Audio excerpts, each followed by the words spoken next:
इस कहानी का वास्तविकता से बहुत ज़्यादा ही लेना देना है, कृपया ध्यान से देखें। अपनी सपनों की दुनिया से ट्रैवलिंग करके मैं उठ चुका था और सुबह के 9:30 बजे जब मैं समय देखा तो मेरी अलग ही फट गई। पापा मेरे बगल वाले रूम में सोए हुए थे, इधर बहुत मस्त छठ का गाना चल रहा था और वाइब भी अलग थी। तो जब मैं ट्रैवलिंग करके अपनी सीढ़ियों से जब नीचे जा रहा था तो देखा मेरे इंतज़ार में मेरी दीदी, मेरी मम्मी एक्चुअली खाना बना करके रख चुकी थी उतने समय तक, और खाना देख करके मुझे कह रहा था आओ टूट पड़ो मुझ पे। मेरी मिल्की मेरे आगे पीछे रिवॉल्व कर रही थी क्योंकि मैं अपने ट्रैवलिंग वाली दुनिया में खो चुका था। ये बोल रही थी कि पापा दूसरी बार मत जाओ, दूसरी बार मत जाओ। और क्या ही बताए, जब सरकार की बात देखी तो मैंने बोला छोड़ो, नीति से चाचाता है। आगे जब समय देखा तो अरे यार 9:30 के बदले 10 बज गए, फिर भी कोई घर में सो रहा था। तब मैंने बोला चलो चैन की नींद लेते हैं एक बार और।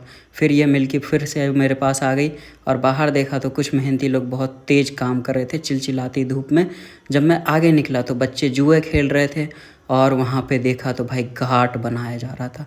दिल को सुकून तब आया जब मुझे पता चला कि आज नहाए खाए है।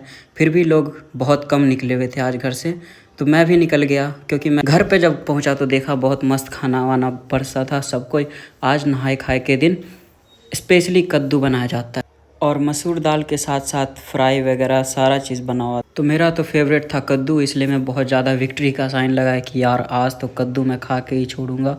और कद्दू खाने के लिए जैसे मैं नीचे बैठा, एक्चुअली हम लोग नीचे बैठ के खाते हैं क्योंकि इससे डाइजेशन सही रहता है। कद्दू एक बार में खाना, जितना भी कद्दू हो या सब्जी सारी चीज़ें अंदर चली जाती है, ठीक है। और बैठे बैठे लोग खा रहे थे सारे कोई, बट पंचायत हो रही थी। बस इन्हें क्या, ये हमारी बड़ी दीदी आराम से खाए जा रही थी, भले ही पंचायत ही क्यों ना हो, खाने के टाइम में नो डिस्टर्बेंस। इतनी ही देर में खाने के बाद मैं चला गया क्रिएशन के लिए, अपने रील्स वगैरह शूट करने के लिए। वहाँ पे भी मैंने विक्ट्री का साइन दिया, क्यों? क्योंकि हमेशा जीतते रहना है। फिर मैं चला गया ट्रेंड्स में, मम्मी को पहली बार लेकर के गया था। यहाँ पे पहुँचते ही 3 लोग मुझे अचानक देख रहे थे। मैं उन लोगों के तरफ नज़र घुमा के नहीं देखा, जो चीज़ खरीदने के लिए गया था सीधा वहीं चला गया। वहाँ पे जाके देखा शर्ट्स वगैरह पसंद आए थे जो मुझे, वो मैं मम्मी को दिखा रहा था। तो एक्चुअली ये शर्ट मेरे भाई के लिए था, लेकिन वो उसके साइज़ का नहीं था। तो एक्चुअली 2 शर्ट ले ही लिया, ठीक है। फिर से विक्ट्री का साइन दिखा करके मैंने बोला चलो शर्ट भी खरीद करके हमने आज का दिन जीत ही लिया। उसके बाद देखा अरे यार यहाँ तो वैरायटी की वैरायटी पड़ी हुई थी और लोग तो बहुत ज़्यादा ही भरे हुए थे आज ट्रेंड में। तो मैंने क्या, टिकटॉकर्स की तरह जिधर शीशा दिखा उधर ही खुद को वीडियो शूट करना स्टार्ट कर दिया, ताकि उन लोगों की तरह मैं भी ट्रेंडिंग में आ सकूं।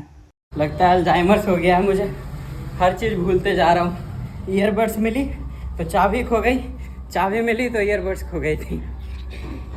तो अपनी इस बीमारी के साथ मैं पहुंच गया मोंगनीज इन भैया के साथ, जो कि एक्चुअली मेरे जिम कलीग है, जिम मेट है, ठीक है।